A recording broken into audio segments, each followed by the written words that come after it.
Wear புகழ் வில்லி புத்தூராடிப்பூரம் மேன்மேலும் மிக விளங்க விட்டு சித்தன் தூய திருமகளாய் வந்தரங்கனார்க்கு துழாய் மாலை முடிசூடிக் கொடுத்த மாதே நேயமுடன் திருப்பாவை பாட்டாரைந்தும் நீயுரைத்த தையொரு திங்கள் பாமாலை ஆய புகழ் 143 அன்புடனே அடியேனுக்கு அருள் செய் நீயே.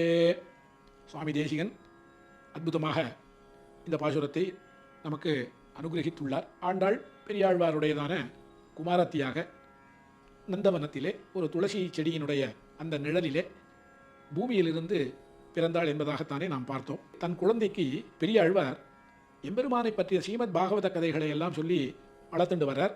அதன் மூலமாக ஆண்டாளுக்கு என்ன அப்படின்னாக்க, அடைந்தால் கண்டனை தான் அடையணும் அப்படின்னு ஒரு மனதிலே தோன்றிவிட்டது. இது எப்படி அப்படின்னாக்க, வானிடை வாழும் அவ்வானவர்க்கு மறையவர் வேள்வியுள் வகுத்த அவி கானிடை திரிவதோர் நரி புகுந்து கடப்பதும் மோப்பதும் செய்வதொப்ப அப்படிங்கிற. நான் எப்படிப்பட்டவள் அப்படின்னா, உயர்ந்ததான ஒரு யாகத்திலே தேவர்களுக்கென்று, தேவர்கள்னா இங்கே வந்து எம்பெருமான், வானிடை வாழும் அவ்வானவருக்குனாக்க தேவர் எம்பெருமானுக்கு சேர்ப்பிக்கப்பட வேண்டியதான ஹவிஸ். ஹவிஸ்ன்னா நம்ம பார்த்துருக்கோம், ஓமங்கள்லாம் நடக்குச்சு, நெய் குத்துறா பாருங்க, நெய் போடுவா, புஷ்பங்கள் சேர்ப்பா, அதில் ஓமத்தில் பார்க்குறவாளுக்கெல்லாம் தெரியும்.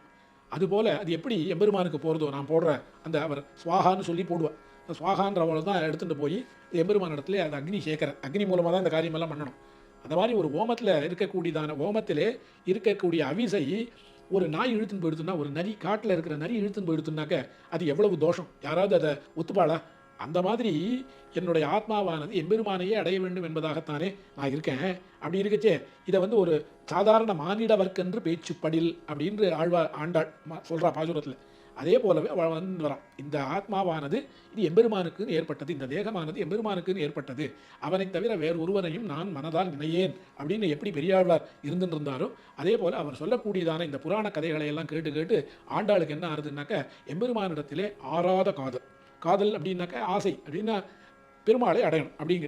இப்படி இருந்துகிட்டே வரச்சே ஆண்டாளுக்கு கல்யாண வயசு வருது. கல்யாண வயசு வருது அப்படின்னா கூட இந்த குழந்தைய கல்யாணம் நல்ல இடத்துல கல்யாணம் பண்ணி கொடுக்கணும், தகப்பனுக்கு அது தானே முறை இல்லையா? அப்படின்னு இருக்கச்சே ஒரு நாள் ஆண்டாள் இவர் புஷ்பத்தை தொடுத்து வைக்கிறார். யாருக்கு? அங்கே வடபத்திர சாயின்ற, இதெல்லாம் ஸ்ரீவில்லிபுத்தூரில் நடக்கிற விற்த்தாந்தங்கள், அதாவது நடைபெற்ற கதை.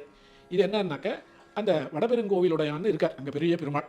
அந்த பெருமாளுக்கு நித்தியம் இவர் ஒரு நந்தனம் அமைச்சிருக்கார். அந்த நந்தவனத்தில் இந்த குழந்தை கிடைக்கிறார். அதில் விளையக்கூடியதான, அதில் புஷ்பிக்கக்கூடியதான அந்த பூக்களை எல்லாம் கொண்டு மாலைகளை தொடுத்து இவர் கொண்டு அந்த பெருமாளுக்கு கொண்டு போய் சமர்ப்பிக்கிறது. இதான் நித்திய கைங்கரியம். ஒரு நாள் பார்த்தா அந்த மாலையில் கேசம் இருக்குது, தலைமுடி இருக்குது. இதை பார்த்த உடனே இது எப்படி இதில் வந்து இதுக்கு வந்து எந்த விதமான வாய்ப்பும் இல்லையே அப்படின்னு, இது என்ன ஆறுதுன்னு பார்க்கலான்னு ஒரு நாள் மாலையை தொடுத்து வச்சு வாய் மூண்டு வேடிக்கை பார்க்குறார். அப்போது ஆண்டாள் இதை எடுத்து தன்னுடைய கழுத்தில் போட்டு தலையில் சூடிண்டு அதை திருப்பி அதை தெரியாத வைக்கிறார். இவருக்கு மனசு கஷ்டமாக போயிடுது. இது என்னடா இது இந்த மாதிரி பண்ணிட்டாளே அப்படின்னு, இந்த மாலையை இன்றைக்கி சாத்தக்கூடாது, நம்ம இவள் சாத்தின்ற மாலையை எம்பெருமானுக்கு சாத்துறதாவது அப்படின்னு விட்டு அந்த மாலைகளை ஒதுக்கி வைத்து விட்டு வேறு புதிய மாலையை கொண்டு போய் எம்பெருமான இடத்துல இவர் சமர்ப்பிக்கிறார். பெருமாள் வந்து அதை ஏற்றுக்கலை. அன்றைய தினம் ராத்திரி கனவுல பெரியாழ்வாருக்கு, சுவாமி நீர் பண்ணது தப்பு, அவள் உகந்த மாலையை நான் சூடிக்கொள்வதிலே எனக்கு ரொம்ப சந்தோஷமாகத்தான் இருக்குது, நாளையிலேருந்து அவள் சூடின்ற பிறகே என்கிட்ட மாலை வரட்டும்னு பெருமாள் சொல்கிறார். இதனால் வந்து ஆழ்வாருக்கு அந்த ஆண்டாள் இடத்துல இருக்கக்கூடியதான ஒரு அன்பு வந்து ரொம்ப ஜாஸ்தியாக போகுது. இவ்வளோ பெருமாள் இவ்வளோ அனுகிரகம் பண்ணுறாரா, இவ்வளோ ஆசை வச்சிருக்காரா நம்மளுடைய ஆண்டாள் இடத்துல, கோதாவா இடத்துல அப்படின்னு நினச்சிக்கிறார். இப்படி இருந்துட்டு இருக்கிற காலத்தில் இவளுக்கு மன காலம் வருது.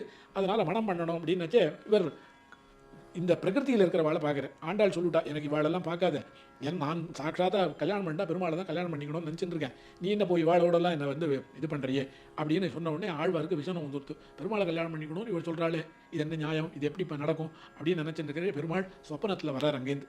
அது மாத்திரம் இல்லை, ஆண்டாள் என்ன பண்ணுறா, அந்த கல்யாண விஷயங்களை வாரணமாயிரம் சூழவலம் செய்து நாரணன் நம்பி நடக்கின்றான் என்றது பூரண பொற்குடம் வைத்து புறமெங்கும் அப்படின்னு இந்த கனாவா, கல்யாணத்தையே கனாவா, அறிமுக நச்சுதன் கைமேலன் கை வைத்து புரிமுகந்து அட்ட கனா கண்டேன் தோழினான் இப்படிலாம் அதாவது ஒரு கல்யாண விஷயத்தையே கனவாக நினைச்சுட்டு, அந்த கல்யாணம் யாரோடன்னா அறிமுக நச்சுதன் இல்லையா, அம்மா மைத்துனன் நம்பி மதுசூதன் வந்து என்னை கைத்தலம் பற்ற கனா கண்டேன். இந்த கனாவெல்லாம் காணா காண்டு அந்த கனாவை வந்து தகப்பனார் இடத்துல சொன்ன உடனே அவருக்கு ஒரு கவலை வந்துடுது. என்னடா இது நம்ம கதையெல்லாம் சொல்ல போய் ரொம்ப விபரீதமாக போயிடுது இல்லையா, எக்ஸென்ட்ரிக்காக சில பேர் இருப்பான்னு சொல்கிறாள். அந்த மாதிரி இதனடா எக்ஸென்ட்ரிக், நம்ம ஏதோ கதையை சொல்ல போய் எக்ஸென்ட்ரிக்காக போயிடுது நினச்சிட்டு படுத்துக்கிறார். ராத்திரி பெருமாளோடைய கனவுல வர, சுவாமி தேவர் ஒன்று ஆழ்வார், நீர் ஒன்றும் கவலைப்பட வேண்டாம், நாம் வந்து அவளை கல்யாணம் பண்ணிக்கிறோம், அதனால் நாளைக்கு என்ன பண்ணுறோம், இந்த ஸ்ரீரங்கத்தில் இருக்கிற ரங்கநாதனை தான் கல்யாணம் பண்ணி பண்ணிட்டான். ஏன்னா ஸ்வயம்பரம் நிறைய பேரை கொண்டு வந்து நிறுத்துறா, எல்லாரையும் கல்யாணம் பண்ணிக்கணும். உப்பிலியப்பன் வராரு கல்யாணத்துக்கு, உப்பிலியப்பன் வந்து கல்யாணம் பண்ணிக்க மாட்டேன்ட்டு ஆண்டா. ஏன்டா நான் வேடிக்கையாக சொல்கிறது உண்டு. இது மாதிரி ஆண்டாள் ஏன் கல்யாணம் பண்ணிக்க மாட்டானு, உப்பு இல்லாத சாப்பிடுவேன், யார் உப்பு இல்லாத என்னால் சாப்பிட, நீ சாப்பிடலாம், நான் சாப்பிட முடியுமா? என்னால் சாப்பிட முடியாது. சரி நரசிம்மரை கல்யாணம் பண்ணிக்கிறியா? நரசிம்மரை பார்த்தா தாடி மீசியமாக இருக்குது, அவரெல்லாம் கல்யாணம் பண்ணிக்க முடியாது. சரி கிருஷ்ணனையே கல்யாணம் பண்ணிக்கோ. கிருஷ்ணர் எத்தனை பேர், இதெல்லாம் வேடிக்கையாக சொல்கிறது. கிருஷ்ணருக்கு ஏற்கனவே 8 திசையும் எண்ணிறந்த பெருந்தேவிமான்னு இருக்கா, நான் தனியாக தான் போகணும், பெருமாளை கல்யாணம் பண்ணிக்கணும்னா நான் தனியாக இருக்கணும் ஓ அப்படின்னு சொல்கிறான். ராமரை கல்யாணம், அவர் ஏற்கனவே ஏகபத்னி விரதன். இப்படி ஒரு பெருமாளை, திருப்பதியில் இருக்கிற பெருமாளை கல்யாணம் பண்ணிக்கோயே அப்படிங்கிறா. திருப்பதி ஒரே குளிராக இருக்குது, அங்கே போனால் மலையில் எப்போ பார்த்தாலும் மழை பெய்யுது, எப்போ பார்த்தாலும் நினச்சா மழை பெய்யுது, நினச்சா குளிருது, அங்கே போய் யார் இருக்கிறது, எல்லாம் எல்லாரையும் தள்ளிட்டே வரா.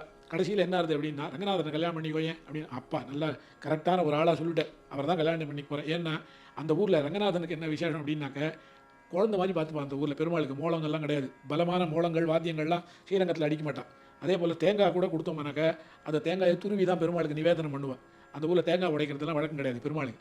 ராஜா அவர், அத்தனை பேருக்கு தனியாக இருக்கக்கூடிய ஒரு பெரிய ராஜா அவர். வயசானவர் அப்படிங்கிறா. வயதான பரவாயில்ல, மாமனார் மாமியார் நிமிஷம் கிடையாது எனக்கு, இதெல்லாம் வேடிக்கைக்கு சொல்கிறது. இப்படிலாம் அதாவது பெண்களுக்கு இயற்கையாக இருக்கக்கூடிய பயம். ஆனால் நான் கடைசியில் ரங்கநாதனை கல்யாணம் பண்ணிக்கிறேன் அப்படின்னு சொல்லிட்டாவும். உடனே பெருமாள் ராத்திரி ரங்கநாதன் கனவுல வர, ஸ்ரீரங்கத்தில் இருக்கிற அழகே நீ ஒன்றும் கவலைப்பட வேண்டாம், பொண்ணை நல்லா அலங்காரம் பண்ணி இங்கேருந்து ஸ்ரீரங்கத்துக்கு அழைச்சிட்டு வாங்கோ, பல்லக்கு அனுப்புகிறேன், அழைச்சிட்டு வாங்கோ அப்படிங்கிற.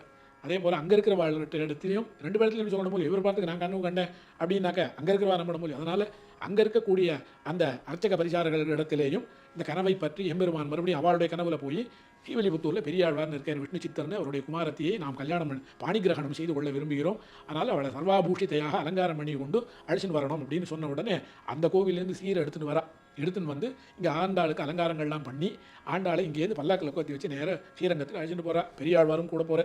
கோவில் உள்ள போன உடனே நேராக சன்னதியில் போய் எம்பெருமானுடைய சன்னதியில் ஆண்டாள் அந்தர்தியானம் ஆகிடுறான், மறைஞ்சு போயிடுறான். கல்யாணம்ன்றது நடக்கலை. என்ன கல்யாணம்னா நம்ம எல்லாம் பேசிட்டு இருக்கோம், திருப்பி கல்யாணம்னா என்ன அப்படின்னாக்க, ஆத்மாக்கள் ஒன்றை ஒன்று இரண்டரை கலக்கிற விஷயம்தான் கல்யாணம். அது நம்ம ஊரில் நடக்கிற கல்யாணமாக இருந்தாலும் சரி, ஒரு மனைவியும் ஒரு ஆணும் ஒரு பெண்ணும் அவர்களுடையதான அந்த ஆத்மா இருக்குது பாருங்க, அது கலக்கணும், உணர்வுகள் கலக்கணும், அதுதான் கல்யாணம்.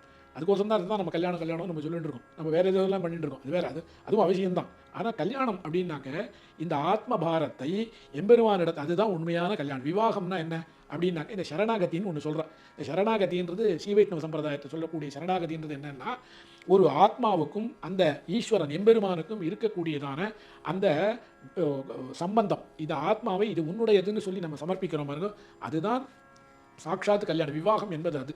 அப்படி ஆண்டாள் தன்னுடைய ஆத்மபாரத்தை அந்த ஸ்ரீரங்கநாதனிடத்திலே எப்படி சமர்ப்பித்தாள் அப்படின்னாங்க, அந்தர்தியானம் இங்கேருந்து போன உடனே ஜோதி ஸ்வரூபமாக எம்பெருமானுடன் இரண்டரை கலந்து விட்டாள் ஆண்டாள். அந்த கல்யாணம் அங்கே நடக்காத இப்படி நடந்ததுனால தான் தற்போதைய நிலையில் நாம் அந்த கோவில்கள்லாம் அந்த போகி அன்னைக்கு இந்த கல்யாண உற்சவம், இந்த மார்கழி மாதம் உடைய 30வது நாள் அன்றைக்கி நாம் கல்யாண உற்சவம்னு ஆண்டாளுக்கு பண்ணி கோவிலில் எதுக்கு பார்க்குறோம் அப்படின்னாக்க, அந்த கல்யாணத்தை அந்த நாளில் நம்ம இருந்து பார்க்கல, இப்போ பார்க்கணுன்றதுக்கோசரம் தான் இதை பண்ணுறோம். இப்படியாக ஆண்டாள் எம்பெருமானை விவாகம் செய்து கொண்டது எப்படி அப்படின்னாக்க, இந்த ஆத்மா தான் வேறு எம்பெருமான் வேறு என்று நினைக்காமல் எம்பெருமானுடனே இரண்டரை கலந்து விட்டதான ஒரு தன்மை தான் இந்த ஆண்டாளுடைய திருக்கல்யாணம். இதை கேட்குறவா எல்லாருக்கும் எல்லா விதமான க்ஷேமங்களும் ஏற்பட்டு, கல்யாணம் ஆகாதவர்களுக்கெல்லாம் கல்யாணம் ஆனவர்களுக்கு என்ன ஆனோன்னு கேட்டால், வாயும் நன் மக்களை பெற்று மகிழ்வரே அப்படின்னு ஆண்டாள். எல்லாரும் கல்யாணம் பண்ணிட்டவாள்லாம் எப்படி இருக்கணும் அப்படின்னா, வாயும் நன்மக்களை பெற்று அப்படின்னா நல்ல குழந்தைகள் பிறந்து மகிழ்வரே, அவளும் குழந்தைகளும் சந்தோஷமாக இருக்கணும், குழந்தையை பெற்றவர்களும் சந்தோஷமாக இருக்க வேண்டும் என்பதாகத்தானே இந்த ஆண்டாள் திருக்கல்யாணம் இதனுடைய பலஸ்ருதி எல்லாம் நமக்கு தெரிவிக்கின்றது. கவிதார்க்கிக சிம்மாய கல்யாண குணஜாலினே ஸ்ரீமதே வெங்கடேஷாய வேதாந்த குரவே நமஹா.